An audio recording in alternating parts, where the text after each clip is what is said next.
चालू होतं. हां लाईटचं नाही ना जाणवलं अजून.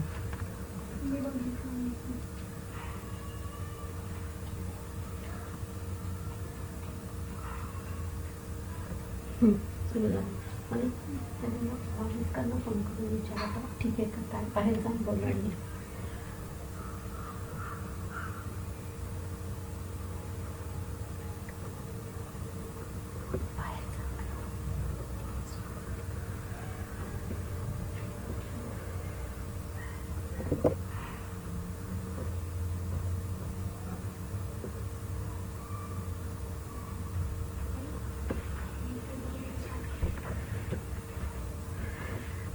नमस्कार. मला वाटतं आता बऱ्यापैकी कनेक्शन नीट हे झालं आहे, त्यामुळे आता येऊ शकेल ऐकायला. ऐतिहासिक विषयांच्या संशोधनातील संस्कृत भाषा आणि वाङ्मयाचं स्थान या विषयावर आज बोलताना मला सुरुवातीला एक मुद्दा महत्त्वाचा सांगावासा वाटतो की कुठल्याही संस्कृतीचा अभ्यास करत असताना ती संस्कृती ज्या जनसमूहाची आहे त्यांच्या इतिहासाचा अभ्यास आणि अर्थातच ते लोक वापरत असणारी भाषा, त्या भाषेचा अभ्यास हा अपरिहार्य असतो. संशोधक म्हणून अभ्यास करताना सामान्यपणे इतिहासाच्या अभ्यासासाठी ही साधनं वापरली जातात, ज्याच्यामध्ये ऐतिहासिक दस्तऐवज असतात, नाणकशास्त्रीय पुरावे असतात, पुरातत्वीय साधनं असतात, शिलालेख असतात, ताम्रपट असतात, पुराभिलेखीय पुरावे ज्याच्यामध्ये हस्तलिखितांचा विचार आपण करतो ती असतात, साहित्यिक साधनं असतात, साहित्य त्या भाषेमध्ये असणारं, आणि मौखिक आणि दृकश्राव्य साधनं हे सामान्यपणे आपण वापरतो. यामध्ये बऱ्याचशा गोष्टींसाठी म्हणजे पुरातत्वीय साधनं ज्याला मटेरियल एव्हिडन्सेस म्हणतो ते वगळता बऱ्याच ठिकाणी त्या भाषेचं महत्त्व खूप असतं. आणि भारतीय उपखंडाच्या बाबतीत ही भाषा म्हणजे संस्कृत असल्यामुळे संस्कृत भाषेविषयी अनेक लोकांच्या मनामध्ये विलक्षण जिज्ञासा असते, पण ती भाषा दुर्बोध वाटते आणि पूर्वग्रह दूषित अशा दृष्टीनं अनेकदा त्याकडे पाहिलं जातं आणि म्हणून त्याची माहिती मिळवणं लोकांना दुष्कर वाटायला लागतं.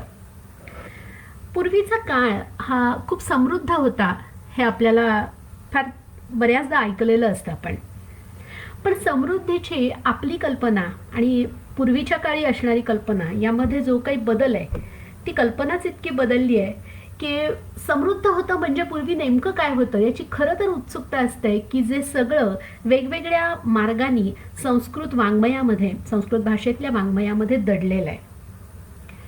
आज आपण सुरुवात करणार आहोत संस्कृत भाषेचं संपूर्ण इतर भाषांच्या तुलनेमध्ये असणारं स्थान यापासून. संस्कृत ही अतिशय प्राचीन भाषा आहे हे आपण अनेकदा ऐकलेलं असतं आणि त्याचबरोबर एक गोष्ट नेहमी आपण ऐकलेली असते की संस्कृत ही सर्व भाषांची जननी आहे. या विधानाला थोडासा छेद देणारं असं भाषाशास्त्रीय एक तत्व आहे आणि त्या तत्वापासून आपण सुरुवात करूया. सर विल्यम जोन्स हे 18व्या शतकामध्ये भारतामध्ये एक न्यायाधीश म्हणून काम करत होते आणि त्यांच्या असं लक्षात आलं की आपल्याला भारतीयांबरोबर जर काम करायचं असेल तर भारतीय लोक समजून घेण्यासाठी, त्यांच्यावर राज्य करण्यासाठी सुद्धा त्यांना समजून घेण्यासाठी त्यांची भाषा समजायला हवी, त्यांची मानसिकता कशा पद्धतीनं घडली आहे हे कळायला हवं आणि त्यातूनच त्यांनी अत्यंत पारंपरिक पद्धतीनं असा संस्कृतचा अभ्यास सुरू केला. त्यांना मुळातच भाषांविषयी आवड असल्यामुळे, भाषा शिक्षणाची आवड असल्यामुळे लॅटिन आणि ग्रीक या 2 भाषा ते आधीच शिकलेले होते. त्यात त्यांनी संस्कृतचा अभ्यास चालू केल्यावर त्यांच्या असं लक्षात आलं की या भाषांमध्ये विलक्षण साधर्म्य आहे आणि त्यातूनच भाषा परिवार ही कल्पना त्यांनी मांडली. वास्तविक पाहता वेगवेगळ्या भाषा एकमेकींशी त्यांची तुलना करून त्यांच्यामध्ये काही जनुकीय संबंध, जेनेटिक सिमिलॅरिटी काही आहे का, अशा पद्धतीनं त्या ज्याच्यामध्ये साधर्म्य आहे त्या भाषा एकत्र आणणं, अशातनं शिवाय भौगोलिक पातळीवर ज्या प्रदेशात त्या भाषा बोलल्या जातात त्या प्रदेशामध्ये जवळीक आहे का याचा विचार करून आणि त्या दोन्ही भाषांमधलं शब्दाची रचना, भाषेतला शब्दसाठा, वाक्यरचनेचं स्वरूप यामध्ये काही साधर्म्य आहे का, अशा पद्धतीनं ज्यामध्ये साधर्म्य दिसतं अशा भाषा एकत्र करत अशा पद्धतीनं ही रचना झाली. आणि भाषा परिवार आपण ज्याला ट्री डायग्राम म्हणतो, तर तशा झाडाच्या आकृतीमध्ये वेगवेगळ्या भाषा कशा कनेक्टेड आहेत परस्परांशी हे दाखवायचा प्रयत्न त्यांनी केला. आणि हा सिद्धांत खूप मोठ्या प्रमाणावर सर्वत्र मान्य झाला. आणि या सिद्धांतामधल्या काही गोष्टी आपल्या लक्षात आल्या की संस्कृत भाषेला जरी सर्व भाषांची जननी म्हटलं जात असलं तरी ते कसं नाही आहे हेही आपल्या चटकन लक्षात येईल. याचबरोबर भाषा भगिनी ही जी संकल्पना आहे तीही आपल्याला कळेल की कुठल्या दोन भाषा परस्परांच्या भाषा भगिनी आहेत आणि त्या भाषांचं नातं कसं. बऱ्याचदा आपण आपल्या कुटुंबासाठीचं एक फॅमिली ट्री काढून मुलांना लहानपणी शिकवत असतो की त्याचं खोड म्हणजे आजोबा असतात आणि त्याच्या फुटणाऱ्या दोन फांद्या म्हणजे त्याचे वडील आणि काका असतात आणि मग त्यातनं त्यांना झालेली मुलं म्हणजे त्याच्या पुढच्या फांद्या असतात. अशाच पद्धतीनं हे उलटं झाड भाषा परिवाराचं दाखवलं जातं. या ठिकाणी या इथल्या झाडामध्ये तुमच्या लक्षात येईल की प्रोटो इंडो युरोपियन ही जी भाषेची शाखा आहे त्या मूळ भाषेपासनं Baltic, Slavic, Germanic, Celtic, Italic, Albanian, Hellenic, Armenian, Anatolian, Indo Iranian आणि टोखारियन एवढ्या भाषांची निर्मिती झाली. आणि त्या प्रत्येक भाषेच्या पुढे उपभाषा त्यातनं कशा जन्माला आल्या, त्याला उपभाषा नाही म्हणता येणार, त्या भाषेतनं जन्माला आलेल्या भाषा. त्यामध्ये इकडे डाव्या हाताला तुम्हाला इंग्रजी दिसेल जी वेस्ट जर्मॅनिक ब्रँचपासनं जन्माला आली आहे, जर्मॅनिकच्या वेस्ट जर्मॅनिकपासनं. आणि त्यापासूनच त्या वेस्ट जर्मॅनिक शाखेपासूनच पुढे जर्मनही इकडे भाषा जन्माला आलेली दिसते. त्याच पद्धतीनं थेट उजव्या हाताला तुम्ही बघाल तर इंडो इरानियन या टोखारियनच्या खाली असणाऱ्या शाखेतून इंडिक भाषांची निर्मिती झाली आणि त्यातलीच एक भाषा म्हणजे संस्कृत. या इंडो इरानियन शाखेपासूनच जन्माला आलेली आणखीन एक भाषा म्हणजे इरानियन भाषा. आणि त्यातून आपल्याला माहिती असलेल्या काही भाषांची तिथे निर्मिती झाली आहे. ओल्ड पर्शियन की ज्यातून पर्शियन आणि पहलवी या दोन भाषा जन्माला आल्या. अवेस्तन ही एक भाषा जन्माला आली. आणि इकडे संस्कृतमध्ये जर पाहाल तर या संस्कृतपासून उत्तर भारतीय खूपशा भाषा जन्माला आल्या आणि म्हणूनच या भाषांच्या रचनांमध्ये त्यांच्या व्होकॅब्युलरीमध्ये शब्दसंपत्तीमध्ये खूपसं साम्य आपल्याला आढळतं. दक्षिणेकडे असणाऱ्या ज्या भाषा आहेत, भारतातल्या दक्षिणेकडे असणाऱ्या ज्या भाषा आहेत त्या भाषा मात्र द्रविडियन या फॅमिलीच्या असल्यामुळे त्यांचा परिवारच वेगळा आहे. पण तरीही या संस्कृत भाषेचं वैशिष्ट्य असं की या कानडी, तेलुगू, तमिळ, मल्याळम या दक्षिणी भाषांवरही संस्कृतचा विलक्षण प्रभाव आहे. या इंडो युरोपियन या शाखेमध्ये साधारणपणे 550हून अधिक भाषा आहेत. त्याच्यामध्ये जुन्या भाषा म्हणून, प्राचीन भाषा म्हणून ज्या ओळखल्या जातात त्या ग्रीक, लॅटिन आणि अवेस्तन या भाषाही तिथे आहेत. आणि संस्कृतपासून जन्माला आलेल्या उत्तर भारतीय भाषा म्हणत असताना तिथे हिंदी, मराठी, बंगाली, पंजाबी, गुजराती, सिंधी, काश्मीरी, कुमाऊनी ही उत्तराखंडला बोलली जाणारी भाषा आहे. गढवाली, उर्दू, डोगरी ही जम्मू काश्मीर आणि हिमाचलमध्ये बोलली जाणारी भाषा आहे. मैथिली, कोंकणी, आसामी, उडिया, नेपाळी यासारख्या भाषा संस्कृतपासून जन्माला आल्या आणि म्हणून या सर्व भाषांची जननी आणि या सर्व भाषांना परस्परांच्या भाषा भगिनी असं आपल्याला म्हणता येईल.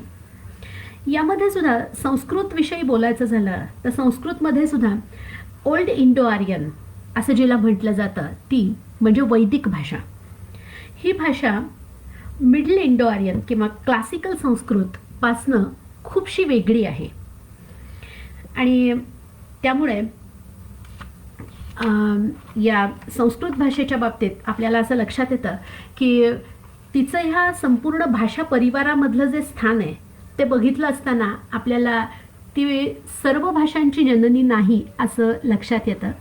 पण हे स्थान तिला का मिळालं असावं याचंही एक कारण आहे. संस्कृत भाषेमध्ये सर्वात जुने जे ग्रंथ आढळतात, म्हणजे आत्ता आढळणारा ग्रंथ म्हणजे ऋग्वेद, तर त्याचं ज्या पद्धतीनं जतन केलं गेलं त्या पद्धतीनं जतन अन्य कुठल्याही भाषेमध्ये अशा पद्धतीनं केलेलं दिसत नाही. आणि याला कारण आहे ते म्हणजे मौखिक परंपरा. वेद जेव्हा शिकवले जायचे तेव्हा ते मौखिक परंपरेतनं शिकवले जायचे. लिखाणाची पद्धतच अस्तित्वात नव्हती, प्रिंटिंग तर फार दूरची गोष्ट होती. आणि अशा वेळी विद्यार्थ्यांना शिकवत असताना वेदाची प्रत्येक ऋचा ही वेगळ्या वेगळ्या 8 पद्धतीनं त्यांच्याकडनं म्हणून घेतली जायची.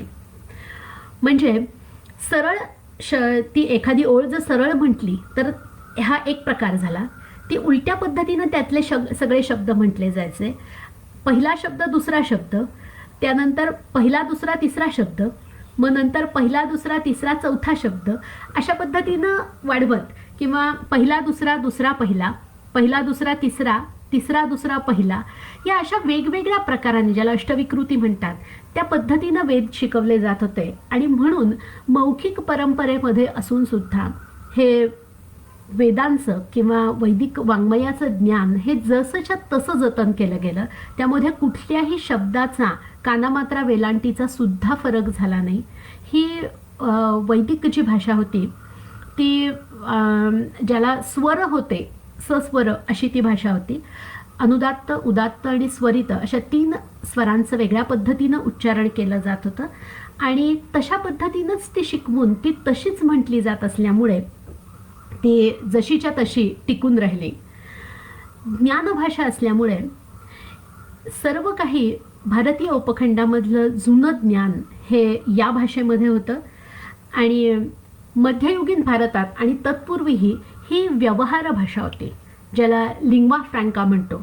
कारण जेव्हा प्राकृतसारख्या इतर सर्व भाषा अस्तित्वात होत्या आणि त्या प्रदेशामध्ये त्या बोलल्याही जात होत्या, पण वेगवेगळ्या प्रदेशातल्या लोकांना परस्परांशी बोलण्यासाठी, जसं आज आपण अन्य कुठल्याही देशातल्या व्यक्तीशी बोलताना इंग्रजीचा वापर करतो, ती व्यक्ती जरी जपानी असेल आणि चायनीज असेल तरीसुद्धा आपण बोलताना इंग्रजींनी सुरुवात करतो.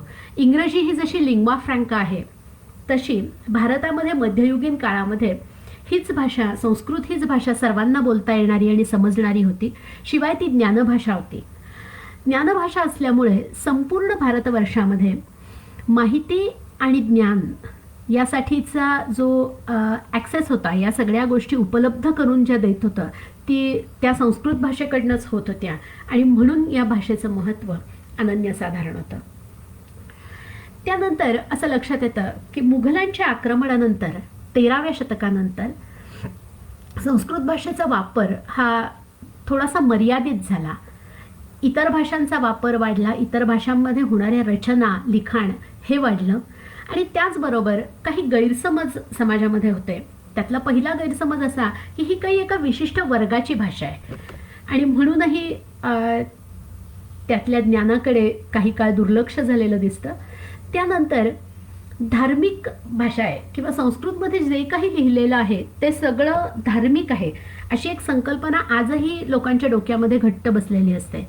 आणि म्हणून अनेकदा शाळांमध्ये जर तुम्ही पाहिलं तर नीतिशतकातले श्लोक असतात की जे सुभाषित मालेमध्ये आलेले असतात. आणि नीतिशतक म्हणजे जगण्या वागण्याचे नियम आहेत आणि त्यासाठी कशाचंच बंधन नाही. कुठल्याही माणसाने ते नियम पाळावेत आणि उत्तम आयुष्य जगावं. तर या आता कित्येक वेळा सुभाषितांमध्ये असलेल्या ज्या गोष्टी आहेत की परोपकारावर परोपकार करा असं सांगणारी सुभाषितं असतात. परोपकाराय फलंते वृक्ष, कितीतरी साध्या आणि सोप्या गोष्टी आहेत की ज्या कुणीही करू शकतं, जिथं धर्माचा काहीही संबंध नाही. पण ही सुभाषितं म्हणत असताना अनेक वेळा मुलं हात जोडतात, कारण डोक्यात कुठेतरी कल्पना पक्की असते की संस्कृतमध्ये काहीतरी आहे म्हणजे ते धार्मिक आहे आणि ते देवाचं आहे. यामुळे सुद्धा संस्कृत भाषेमध्ये उपलब्ध असणाऱ्या कितीतरी मोठ्या ज्ञानाच्या साठ्याकडे किंवा इतर अनेक मनोरंजक गोष्टींकडे सुद्धा बऱ्याच वेळा दुर्लक्ष केलं जातं असं लक्षात येतं. त्यामुळे एक महत्त्वाची गोष्ट आज आपल्याला बघायची आहे ती म्हणजे संस्कृतमध्ये काही फक्त धार्मिक वाङ्मय नाही आहे, तर खूप वेगवेगळ्या विषयांवरचं ज्ञान इथे आहे. या ठिकाणी एक गोष्ट मला सांगावीशी वाटते की पाली ही जशी धर्मभाषा होती, त्यामुळे जी काही धार्मिक ग्रंथ होते बौद्ध धर्माचे ते सगळे पालीमध्ये रचलेले होते. ती धर्मभाषा असल्यामुळे धार्मिक ग्रंथांची रचना त्याच्यामध्ये आहे, पण त्यात कुठलंही ललित वाङ्मय नाही. त्यातल्या थेरीगाथासारख्या काही ग्रंथांमध्ये आपल्याला लोकांच्या जगण्या वागण्याचं प्रतिबिंब पडलेलं दिसतं, काही इतर गोष्टींचे धागेदोरे सापडतात, पण मुख्य उद्देश हा धर्म सांगणं हाच होता. संस्कृतच्या बाबतीत तसं आढळत नाही. दुसरी गोष्ट त्यात ललित वाङ्मयाची निर्मिती खूप मोठ्या प्रमाणावर झाली आहे आणि आजही अव्याहतपणे ती निर्मिती होतीये. त्यामुळे एक सलग अखंड अशी परंपरा या भाषेची आणि या भाषेच्या वापराची आणि या भाषेमध्ये होणाऱ्या रचनांची आपल्याला दिसून येते.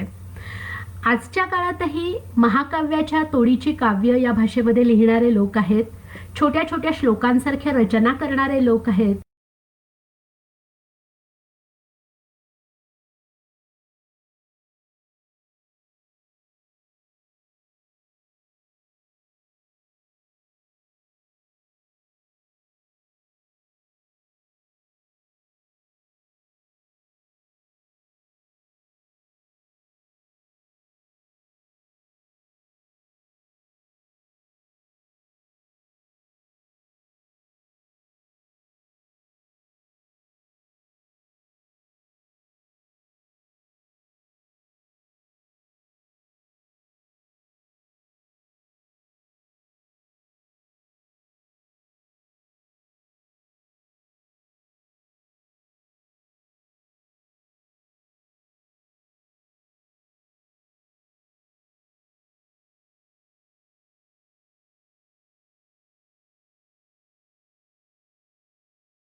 मॅक्स म्युलर सारख्या अभ्यासकांनी लिहिलेल्या काही गोष्टी किंवा मोनियर विल्यम्सनी जेव्हा डिक्शनरी बनवली तेव्हा त्यांनी केलेल्या काही नोंदी की वेगवेगळ्या शास्त्रांच्या विषयीची जी जाणीव या जुन्या भारतीय लोकांना होती ती स्थिमित करून टाकणारी आहे अशा अर्थाचं त्यांनी आवर्जून लिहिलंय. कारण एक पूर्णपणे त्रयस्थ भूमिकेतनं त्यांनी पाहिलं, कुठलाही भक्तिभावाचा धर्माशी जोडला गेल्याचा भाव पूर्वग्रह मनामध्ये नसताना या लोकांनी त्याचा अभ्यास केला. संस्कृतचा अभ्यास करण्याचा मुळामध्ये परदेशी अभ्यासकांचा उद्देश थोडासा वेगळा होता की एतद्देशीयांवर राज्य करण्यासाठी त्यांची भाषा शिकणं गरजेचं आहे म्हणून त्याला सुरुवात झाली.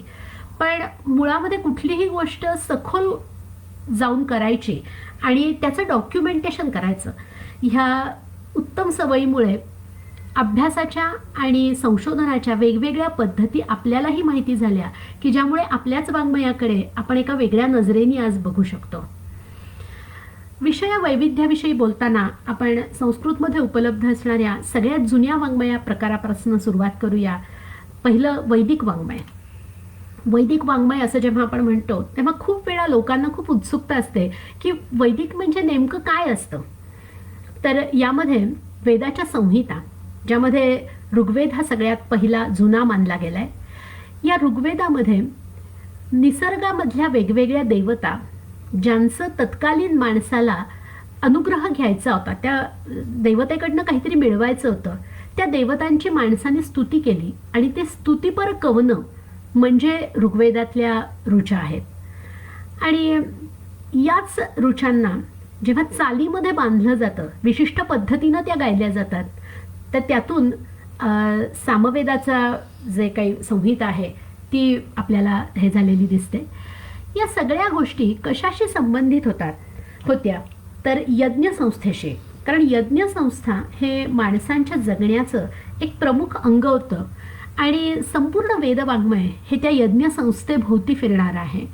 आणि म्हणूनच यज्ञ एखादा करत असताना, यज्ञसंस्था जतन करत असताना काय काय गोष्टी लागतात त्याच्या भोवती, तर त्या सगळ्या या वैदिक वाङ्मयामध्ये आपल्याला आढळतात. जसं संहितेमध्ये आलेल्या या प्रार्थना, तर ब्राह्मण ग्रंथामध्ये काय आहे, तर प्रत्यक्ष यज्ञ करत असताना, हे कर्मकांड करत असताना अत्यंत काटेकोरपणे ते करणं अपेक्षित आहे. आणि मग ते काटेकोरपणे करण्यासाठी कशा पद्धतीनं ते केलं जावं, हे याविषयीची चर्चा आणि प्रत्येक गोष्ट, प्रत्येक कृती ही तशीच का व्हावी आणि ते तशी होण्यासाठी किती महत्त्वाची आहे, हे लोकांच्या मनावर ठसवण्यासाठी आलेल्या वेगवेगळ्या गोष्टी आणि चर्चा हे ब्राह्मण ग्रंथात आहे. म्हणजे आता उदाहरणार्थ असं बघा की अशी एक कल्पना आहे की अग्निहोत्र सकाळी आणि संध्याकाळी अग्निहोत्र हे प्रत्येक आहिताग्नीनी केलंच पाहिजे. आहिताग्नी म्हणजे असा माणूस की ज्याला यज्ञ करण्याचा अधिकार आहे आणि ज्यांनी तीनही अग्नींची जोपासना केली आहे. अग्निहोत्र का करायचं, तर ते सकाळी करायचं अशासाठी की सूर्य त्याला दिवसभर उष्णता आणि अग्नी या दोन्ही गोष्टी देणार आहे. आणि संध्याकाळी ते का करायचं, तर अग्नी त्याला उष्णता आणि प्रकाश या दोन्ही गोष्टी रात्रीसाठी देणार आहे. तर अग्निहोत्र ही गोष्ट केलीच पाहिजे. त्याचं महत्त्व ठसवण्याकरता शतपथ ब्राह्मणात एक छोटीशी गोष्ट येते आणि त्या गोष्टीमध्ये खूप रंगवून प्रत्येक कृतीचं महत्त्व सांगितलंय की यव आणि तांदूळ हेच त्या अग्निहोत्रामध्ये का घालायचे, एका विशिष्ट पद्धतीनं पळी उचलूनच का घालायची, तुपाची आहुती का द्यायची, यासारख्या अनेक गोष्टींचं स्पष्टीकरण वेगवेगळ्या कथांच्या माध्यमातून ज्याच्यामध्ये केलंय असे हे ब्राह्मण ग्रंथ. ब्राह्मण ग्रंथामध्ये यज्ञयागादींच्या सविस्तर विवेचनाचा भाग हा तर येतोच, त्याबरोबर अनेक वेळा वेगवेगळ्या शब्दांच्या व्युत्पत्ती दिल्या आहेत.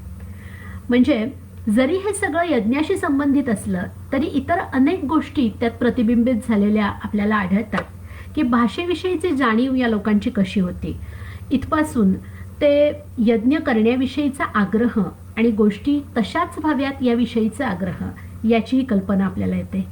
उपनिषद आणि आरण्यक म्हणजे ज्याला वेदांत असं सामान्यपणे म्हटलं जातं की ज्यावर माणसांनी चिंतन करणं अपेक्षित आहे आणि गुरुच्या जवळ बसून ज्या गोष्टींचं ज्ञान विद्यार्थ्यांनी घ्यायचं आहे अशा गोष्टी, आणि ज्यामध्ये संपूर्ण भारतीय तत्वज्ञानाचं सार आलाय असा वेदांत, त्याला उपनिषद आणि आरण्यक यामध्ये बांधून ठेवलेलं आहे. त्यानंतर वेदांगांचा विचार येतो. वेदांग म्हणजे काय, तर कुठल्याही वैदिक वाङ्मयाचं ज्ञान हे या 6 गोष्टींच्या, या 6 अंगांच्या ज्ञानाशिवाय अपुरं आहे.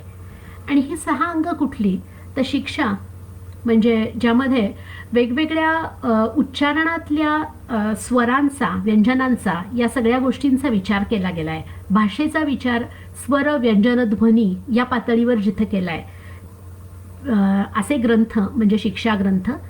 त्यानंतर कल्प, या कल्पसूत्रांमध्ये 3 प्रकारची सूत्र येतात. पहिली येतात श्रौतसूत्र, ज्यामध्ये यज्ञयागादींचं अत्यंत सखोल आणि बारीक विवेचन केलं आहे. श्रौतयज्ञ कसा करावा याची सविस्तर माहिती देणारे ग्रंथ म्हणजे श्रौतसूत्र.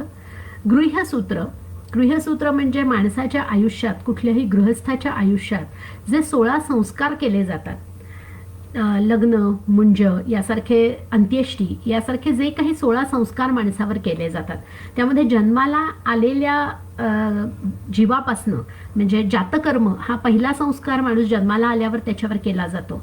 तसंच त्याच्या जन्मापूर्वी त्याच्या आईवर गर्भाधानाचा संस्कार केला जातो.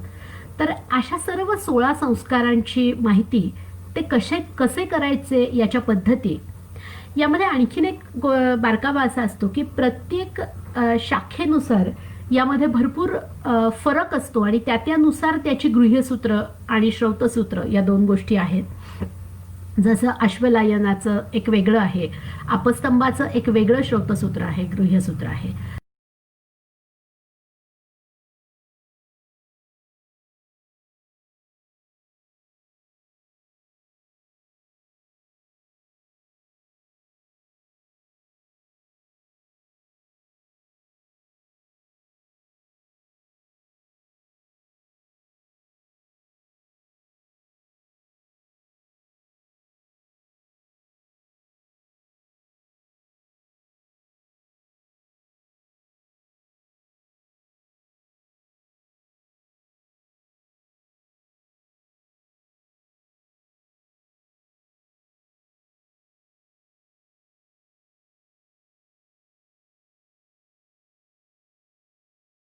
यज्ञवेदीची बांधणी करत असताना किंवा यज्ञशालेची बांधणी करत असताना, मंडप उभारत असताना ते कशा पद्धतीनं मोजायचे, त्या दोन गोष्टींमधलं, दोन अग्नींमधलं अंतर किती असायला हवं, ते कसं मोजायचं आणि कशा पद्धतीनं दोरीच्या साहाय्याने मापून, म्हणजे आपण आजकाल टेप वापरतो आणि त्या टेपच्या साहाय्याने जशी मापं घेऊन गोष्टी आखल्या जातात, तसं दोरीच्या साहाय्याने कसं आखायचं, ती दोरी कशी घ्यायची याविषयीचं सविस्तर विवेचन या शुल्बसूत्रांमध्ये आढळतं. त्यानंतर व्याकरण, वैदिक भाषेचा, वैदिक व्याकरणाचा अभ्यास जिथं केला जातो ते हे व्याकरणाचे ग्रंथ. त्यानंतर येतं निघंटू.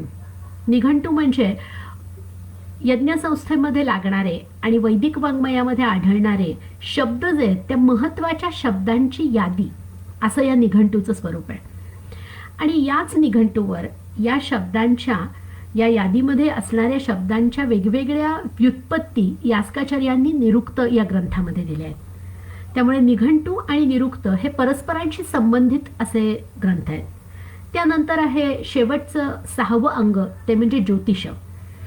आणि या ज्योतिषामध्ये वेगवेगळ्या ग्रह, तारे, त्यांच्या अवस्था, त्यांच्या गती आणि त्यांचं परस्परांशी नातं, या सगळ्याविषयीचा अभ्यास केला जातो. यानंतर ज्यामध्ये वैविध्यपूर्ण विषय हाताळलेत असा महत्त्वाचा पुढचा प्रकार म्हणजे इतिहास आणि पुराण. यामध्ये प्रामुख्याने येतं म्हणजे रामायण, महाभारत आणि 18 पुराण. रामायण या महाकाव्याविषयी आपण सर्वजण जाणतो. महाभारताविषयी ही आपल्याला, महाभारताची सामान्य गोष्ट आपल्याला टी व्हीवर, दूरदर्शनवर लागणाऱ्या मालिकांच्यामुळे या दोन्ही गोष्टी आपल्याला खूप छान पद्धतीनं माहिती झाल्या आहेत की नेमकी काय गोष्ट त्याच्यामध्ये आहे. आणि त्यानंतर येतात ती म्हणजे पुराणं. महाभारताच्या बाबतीत तर असं म्हटलं जातं की याच्यामध्ये इतके वेगळे वेगळे विषय आले की जे काही इथं नाही, व्यासोच्छिष्टम जगत सर्वम हे वाक्य तर खूप प्रसिद्ध आहे की जे व्यासांना माहिती नव्हतं, ज्याचा उल्लेख व्यासांनी केला नाही, असं काही जगात उपलब्धच नाही आहे. त्यामुळे महाभारत आणि पुराणं ही अतिशय लोकांना रंजक वाटणारी आणि माहितीने परिप्लुत असे हे ग्रंथ आहेत. पुराणांच्या बाबतीमध्ये बोलायचं तर पुराण म्हणजे काय, तर याच्याविषयीची एक व्याख्या अशी केली आहे की पुराण म्हणजे त्याच्यात काय काय आलं पाहिजे. तर सर्गश्च प्रतिसर्गश्च वंशो मन्वंतराणीच वंशानुचरितम चैव पुराणानां पंचलक्षणम. सृष्टी, प्रलय याविषयीची माहिती ही पुराणामध्ये आलीच पाहिजे. वंश, वेगवेगळे राजे, त्यांच्या वंशावळी, मन्वंतर, व्रतवैकल्य या सगळ्या गोष्टींची माहिती ही पुराणांमध्ये येणं अपेक्षित आहे. आणि अशा पद्धतीने ही 18 पुराणं जरी म्हटलेली असली तरी प्रत्यक्षामध्ये पुराणांची संख्या ही खूप जास्त आढळते.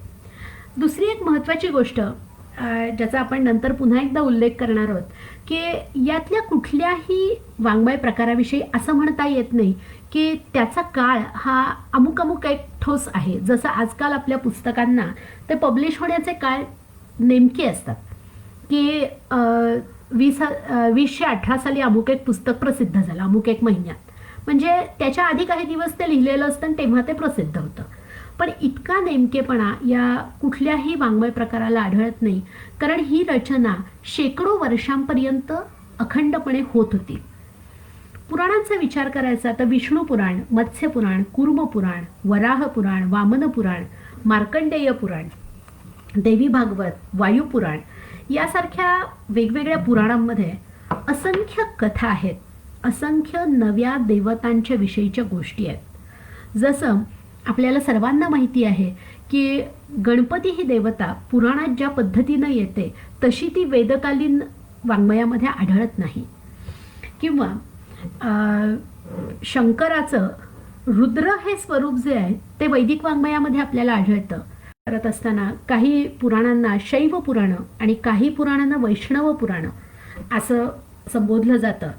कूर्म पुराणाचं असं वैशिष्ट्य म्हणतात की त्याच्यामध्ये शैव आणि वैष्णव या दोन्ही एलिमेंट्सचं मिश्रण आढळत असतं. आपण म्हटलं की अवतार ही कल्पना जशी पुराणामध्ये पहिल्यांदा आली तसंच कृतयुग, त्रेतायुग, द्वापरयुग आणि कलियुग ही 4 युगांची कल्पना ही सुद्धा सर्वप्रथम पुराणांमध्येच आलेली दिसते. पुराणांचं वर्गीकरण वेगवेगळ्या पद्धतीनं लोकांनी केलं आहे. काही जण त्याचं वर्गीकरण शैव, वैष्णव आणि शाक्त पुराण असं करतात, तर काही जण सत्व, रजस आणि तमस अशा पद्धतीनं, म्हणजे सत्वगुणप्रधान, रजोगुणप्रधान आणि तमोगुण प्रधान अशा पद्धतीनं पुराणांचं वर्गीकरण काही जण करत असतात. अनेक विषय पुराणांमध्ये आढळतात त्या, आणि संपूर्ण पुराणांची रचना अशी आहे की त्यामध्ये प्रश्न आणि उत्तर अशा पद्धतीचा पॅटर्न या कथांमध्ये सुद्धा आढळतो. आपण चातुर्मासाच्या काळामध्ये ज्या कहाण्या वेगवेगळ्या व्रतांसाठीच्या वाचतो, त्या प्रत्येक कहाणीचा शेवट असा असतो बघा, की 60 उत्तराची कहाणी 5 उत्तरी सुफळ संप, आणि त्यातले काही उपाय, अशा म्हणजे वैद्यकविषयक उपाय हेही या पुराणांमध्ये जागोजागी आढळतात. विष्णू धर्मोत्तर पुराणामध्ये तर चित्रसूत्र नावाचा एक वेगळा अध्यायच आहे की ज्याच्यामध्ये चित्रकलेतले बारकावे आणि त्याविषयीची माहिती असं सगळं सांगितलं आहे. त्यानंतरचा पुढचा जो टप्पा आहे की ज्याच्यामध्ये वास्तविक पाहता मी ज्या संस्थेमध्ये काम करते त्या ठिकाणी संस्कृत वाङ्मयाचा 62 विभागांमध्ये विभागणी करून तिथे ह्या 62 ज्ञानशाखांचा अभ्यास केला जातो. त्यातल्या एकेका ज्ञानशाखेवर बोलायचं झालं तरी सविस्तरपणे त्यातल्या ग्रंथांविषयीची माहिती देताना काही तास लागतील. प्रत्यक्षामध्ये इथं आपण बऱ्याच ज्ञानशाखांची माहिती इथे अगदी थोडक्यात घेतोय, त्यामुळे मला कल्पना आहे की खूप ज्ञानशाखांच्या विषयी सविस्तर न सांगून मी थोडासा अन्यायही करत आहे. पण मला कल्पना आहे की ऐकणारे सर्व सुजाण आहेत, रिसर्चर्स आहेत, स्वतः संशोधक असल्यामुळे त्यांच्या मनामध्ये उत्सुकता निर्माण व्हावी आणि त्यांनी मूळ ग्रंथांपर्यंत पोहोचावं, एवढाच उद्देश माझ्या आजच्या व्याख्यानाने कदाचित साध्य होईल. आणि लोकांना इतकं वैविध्य असणारी ही भाषा, आणि जर आपण हिच्याविषयी अभ्यास केला नसेल तर तो करावा अशी इच्छा निर्माण व्हावी, एवढाच हेतू आहे. तत्वज्ञान हा एक प्रमुख विभाग, ही एक प्रमुख ज्ञानशाखा संस्कृत वाङ्मयामध्ये आढळते, ज्याच्यामध्ये वेगळी वेगळी दर्शनं आहेत. या दर्शनांचं वैशिष्ट्य असं की कित्येक वेळा परस्पर विरोधी विचार या दर्शनांमध्ये आहेत. आपण म्हणतो की मोनोथिइझम म्हणजे एकदैवत विचार आपल्याकडे नसून पॉलिथेइझम, अनेक दैवतांचा विचार, असा भारतीय संस्कृतीचं वैशिष्ट्य आहे की जिथे कायम पर्याय चालणारे, वेगवेगळ्या शक्यता चालणारे, आणि या सगळ्या शक्यतांचा, सगळ्या तत्वज्ञानाच्या शक्यतांचा विस्तार आणि त्यावर चर्चा ही या तत्वज्ञान ग्रंथांमध्ये आढळते. सर्वदर्शन संग्रह सारखं पुस्तक आहे की ज्याच्यामध्ये अनेक दर्शनांचा विचार केला आहे, ज्यात वेदांत, सांख्य, योग, न्याय, बौद्ध दर्शन, चार्वाक दर्शन, म्हणजे फक्त देव मानणारे आस्तिकच आणि त्यांच्याच तत्वज्ञानाचा विचार इथं केला आहे असं नाही, तर नास्तिक दर्शनं सुद्धा आहेत आणि त्याही विचाराला स्थान आहे.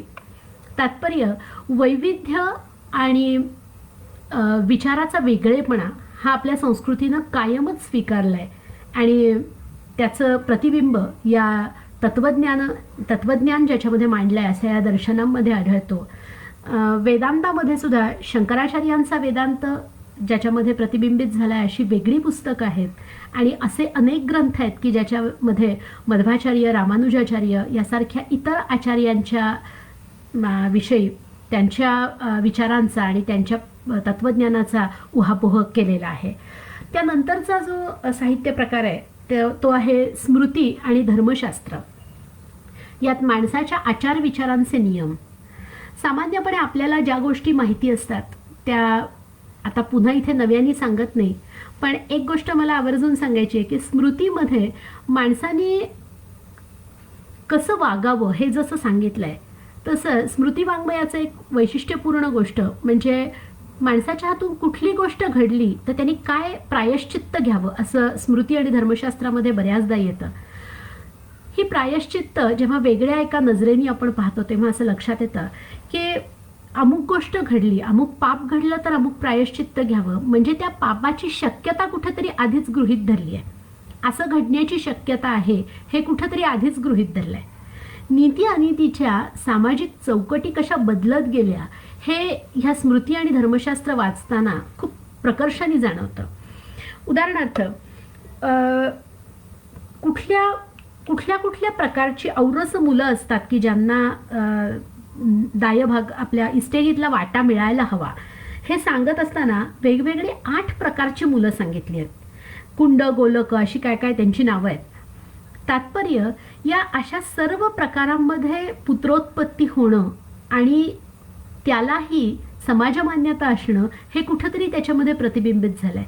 अनेक अशा गोष्टी आहेत. यातनं एकच गोष्ट लक्षात येते की बदलणाऱ्या नीती अनितीच्या चौकटी आणि पापपुण्याच्या कल्पना, न्याय अन्यायाच्या कल्पना या आपल्याला अभ्यासायच्या असतील तर स्मृती आणि धर्मशास्त्र हा एक महत्त्वाचा महत्त्वाचा वाङ्मय प्रकार इथे ठरू शकतो. त्यानंतरचा वाङ्मय प्रकार आहे भक्ती. भक्तीविषयीची कितीतरी ग्रंथसंपदा मोठी आपल्याकडे आहे संस्कृतमध्ये. त्याच्यामध्ये सगळ्यात पहिलं म्हणजे 2ऱ्या शतकामध्ये जे रचलं गेलं ते नारद भक्ती सूत्र, आणि अगदी मोजक्या 91 सूत्रांमध्ये अनेक गोष्टी अत्यंत प्राथमिक अशा भक्तीविषयीच्या इथे सांगितल्या आहेत.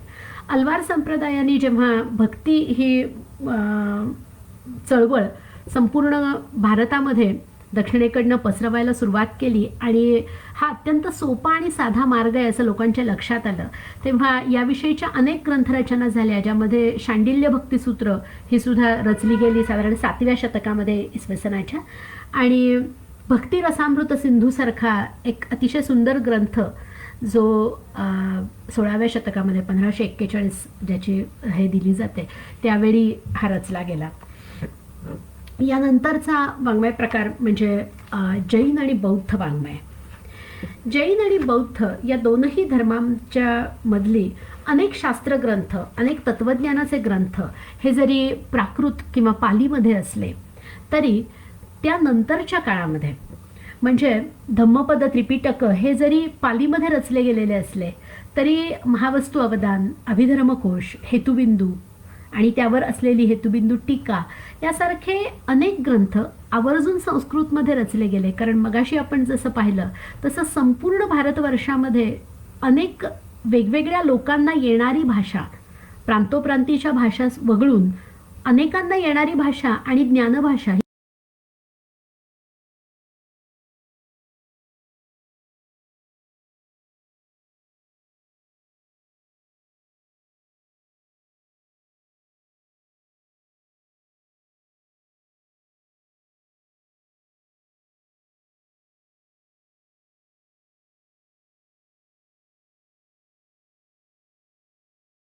पाली भाषेचा प्रभाव हा आहे.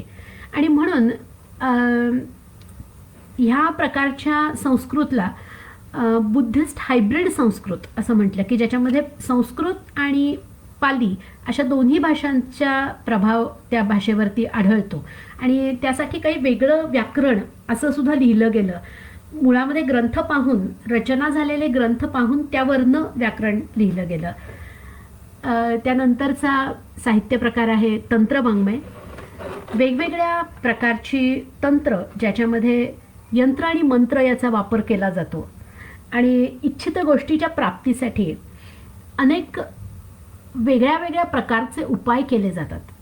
तर असे तंत्रग्रंथ हे खूप मोठ्या प्रमाणामध्ये संस्कृतमध्ये निर्माण झालेले आहेत. शारदा तिलक तंत्र असं एक तंत्र आहे. अनेक तंत्रग्रंथांची नावं या ठिकाणी हे करता येतील. कोशवाङ्मय हे संस्कृत भाषेतलं अत्यंत वैशिष्ट्यपूर्ण असं विपुल ग्रंथसंपदा आढळणारं असं हे वाङ्मय आहे. यामध्ये अनेक प्रकारचे कोश आहेत. प्रामुख्यानं या असंख्य जवळपास 100पेक्षाही जास्त, काही जणांच्या नोंदीनुसार तर ही संख्या कितीतरी मोठी आहे, पण प्रत्यक्षामध्ये आढळणारे 100 ते 150 कोश तर नक्कीच आहेत. आणि या सर्व कोशांचं वर्गीकरण सामान्यपणे 3 प्रकारात करता येतं. एक प्रकार असा की जिथे व्याकरणविषयक कोश आहेत आणि व्याकरणाचा अभ्यास करत असताना आणि भाषेचा व्याकरणाच्या दृष्टीनं अभ्यास करत असताना जे उपयुक्त पडतात असे काही कोश आहेत, ज्याला धातुपाठ किंवा वेगवेगळ्या धातूंच्या जंत्री तिथे दिलेल्या आहेत असे कोश आहेत. निघंटुवर्गीय कोश आहेत की जिथे शब्दांच्या याद्या दिल्या आहेत. आणि जसं आपण पाहिलं की वैदिक शब्दांच्या याद्या असणारा निघंटू आहे, तशाच प्रकारे आयुर्वेदातल्या वेगवेगळ्या वनस्पतींविषयी माहिती देणारा राजनिघंटू आहे, धन्वंतरीय निघंटू आहे, किंवा ज्योतिषशास्त्र निघंटू म्हणून एक आहे की ज्याच्यामध्ये ज्योतिषासाठी वापरल्या जाणाऱ्या वेगवेगळ्या संकल्पनांचे जंत्री दिलेली आहे. त्यामुळे व्याकरणविषयक कोश हा एक प्रकार झाला, निघंटुवर्गीय कोश हा दुसरा प्रकार झाला, आणि तिसरा म्हणजे संस्कृत साहित्य निर्मितीसाठी लेखक आणि कवींना लागणारे जे शब्द ते पुरवण्यासाठी, म्हणजे समानार्थी शब्द देणारा अमरकोश जसा प्रसिद्ध आहे की एकाच साठीच्या एकाच अर्थ व्यक्त करणारे वेगवेगळे शब्द, किंवा एकाच शब्दाचे अनेक अर्थ, एकच शब्द वेगवेगळ्या कुठल्या कुठल्या अर्थाने वापरला जातो असं सांगणारे हे ग्रंथ आहेत. आणि यामध्ये अनेक वेळा असं आढळून येतं की या सगळ्या कोशांमध्ये एकच शब्द जर पाहिला तर कित्येक वेळा शेकडो शब्द एकाच शब्दाला प्रतिशब्द म्हणून आपल्याला आढळतात, किंवा एका शब्दाचे अर्थ हे 20-25 अर्थसुद्धा आढळतात. कारण काळ जसा बदलत गेला तसे वेगवेगळ्या काळात रचलेले हे कोश आहेत, त्या शब्दाचा अर्थ हा काळानुसार बदलत जातो, आणि तो बदलसुद्धा आपल्याला या कोशांच्या सहाय्याने फार छान पद्धतीनं लक्षात येतो.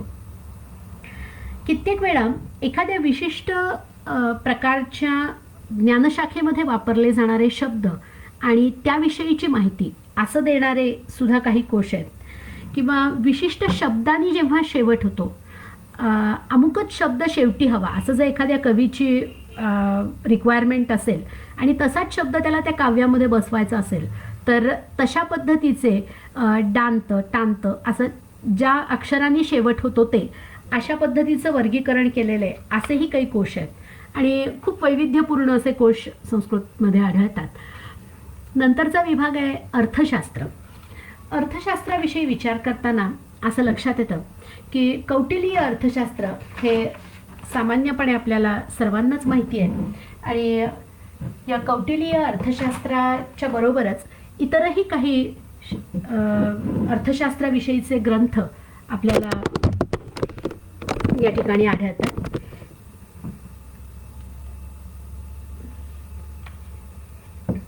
वैद्यक विषयीचे ग्रंथ, वैद्यक ग्रंथ जे आहेत की मेडिसिन विषयीचे ग्रंथ, यामध्ये सुश्रुत संहिता, चरक संहिता आणि अष्टांग हृदय हे ग्रंथ खूप प्रसिद्ध आहेत. या ग्रंथ सामान्यपणे सर्वांना माहीत असतात, पण काश्यप संहितेसारखा जो ग्रंथ आहे तो बालरोगांविषयी वैशिष्ट्यपूर्ण अभ्यास असा करत असतो, आणि बालरोगांच्या विषयीची खूप सखोल माहिती या ग्रंथामध्ये दिलेली आहे. यानंतर कला, शिल्प, संगीत, नाट्य, चित्रकला याविषयी च्या वाङ्मयाचा विचार करताना असं लक्षात येतं की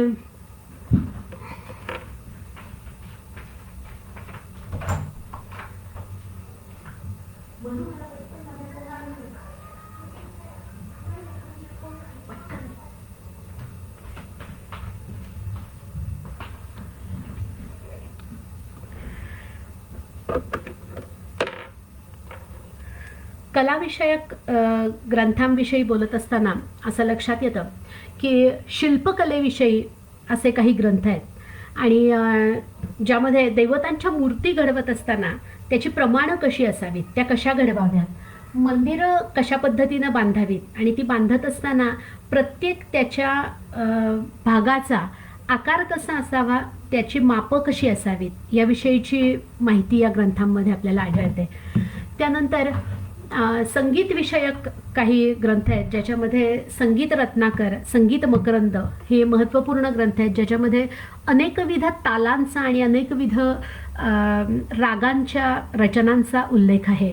तालांच्या बाबतीत आपल्याला असं म्हणता येतं की अनेक ताल या ठिकाणी मांडलेले आहेत की जे नंतरच्या संगीताच्या रचनांमध्ये कुठंही आढळत नाहीत, आणि आजकालच्या रचनांची जर तुलना केली तर आपल्याला असं म्हणता येईल की शेकडो ताल होते आणि आता अगदी हाताच्या बोटावर मोजण्या एवढेच ताल त्यातले वापरले जात आहेत. खूप बारकाव्यांसह तालांचं विवेचन या संगीत रत्नाकर आणि संगीत मकरंदामध्ये आढळतं.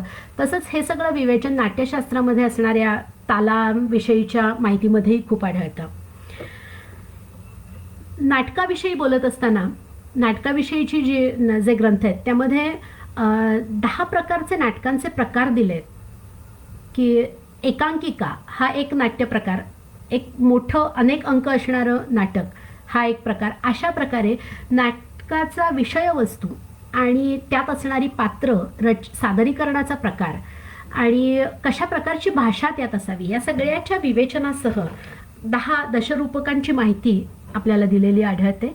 वेगवेगळ्या प्रकारचा अभिनय सांगितला आहे आणि त्यामध्ये मेकअप, ड्रेपरी, कॉस्ट्यूम या सगळ्या गोष्टींचा सुद्धा खूप सखोल विचार केलेला आहे.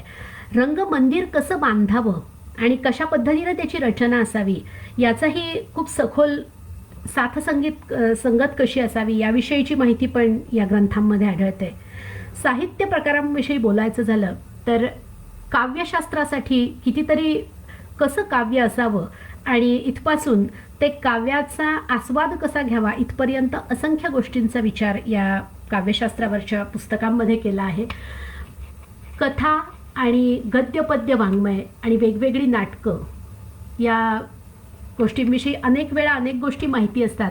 जसं पद्यरचनांमध्ये मेघदूतासारखी छोटी छोटी काव्य माहिती असतात, ऋतुसंहारासारखं कालिदासाचं काव्य माहिती असतं किंवा नैषधीय चरितासारखं काव्य माहिती असतं अनेक वेळा. कथा वाङ्मयाविषयी बोलायचं तर बृहत्कथा, कथासरित सागर, तंत्राख्यायिका यासारख्या अनेक गोष्टी वेगवेगळ्या साहित्य प्रकारामध्ये इथे आपल्याला सांगता येतील. एकेका साहित्य प्रकारातल्या सखोल गोष्टी सांगणं या काळाच्या मर्यादेमध्ये जरा अवघड वाटतंय, पण मी एक विचार मात्र आपल्याला आवर्जून सांगू इच्छिते की अनेक वेळा असं होतं की एकच गोष्ट संस्कृत साहित्यात वेगवेगळ्या ठिकाणी, वेगवेगळ्या कालखंडात, वेगवेगळ्या ग्रंथांमध्ये आलेली आढळते. जसं उदाहरण घ्यायचं तर एक पुरुरवा उर्वशीची गोष्ट आपण पाहिली तर ऋग्वेदामध्ये संवाद सूक्त म्हणून पुरुरवा आणि उर्वशीच्या संवादाचं एक सूक्त आहे आणि त्यामध्ये अगदी मर्यादित अशा ऋचांमध्ये या दोघांमधला संवाद आहे. वास्तविक पाहता ते वाचायला लागल्यावर कळतं की हा संवाद आहे आणि पुढे आणि मागं काय झालं असेल याचा अंदाज त्या संवादांवरनं आपल्याला येतो. याचा आधार घेऊनच पुढे ब्राह्मण ग्रंथामध्ये याची सविस्तर गोष्ट येते आणि हीच गोष्ट पुन्हा अग्निपुराणात, विष्णुधर्मोत्तर पुराणात आणि सौर पुराणात येते. प्रत्येक पुराणामध्ये त्या गोष्टीमध्ये आजूबाजूच्या काही गोष्टी सांगून त्यात भर पाडली जाते, भर घातली जाते. मुळामधला प्रसंग जो आहे तो एका कॉन्ट्रॅक्ट मॅरेजचा आहे असं आपण म्हणलं तर ते वावगं ठरणार नाही आणि उर्वशी आणि पुरुरवा यांच्यात झालेल्या एका करारावरनं त्या दोघांचा विवाह होतो आणि त्या कराराचा ज्या क्षणी भंग होतो किंवा कराराचा कुणीतरी आवर्जून भंग घडावा अशी परिस्थिती आणली जाते, त्यावेळी काय होतं आणि त्यानंतर काय होतं असं सांगणारी ही कथा.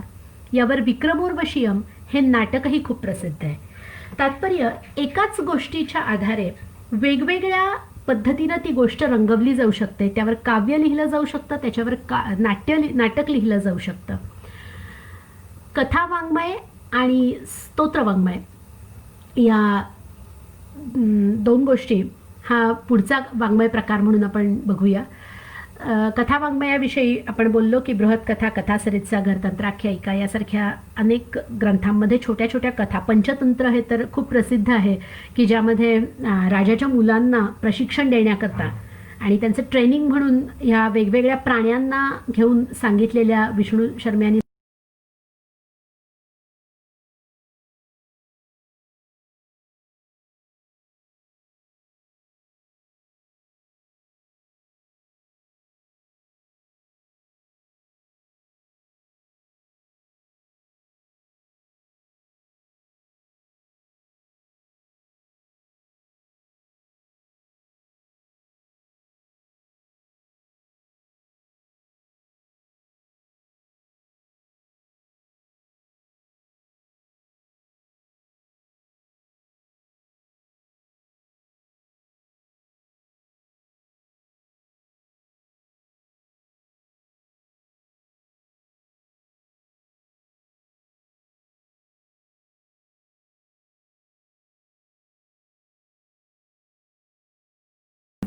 शास्त्र वाङ्मयाचा जर विचार केला तर त्यामध्ये ज्योतिषाविषयीची काही पुस्तकं आहेत, गणिताविषयीची पुस्तकं आहेत, ज्यामध्ये लीलावतीसारखं पुस्तक आहे की ज्यात गणित सांगितलं आहे आणि शून्य ही संस्कृत किंवा आपल्या वाङ्मयांनी दिलेली देणगी आहे असं आपण अभिमानाने अनेक वेळा सांगतो.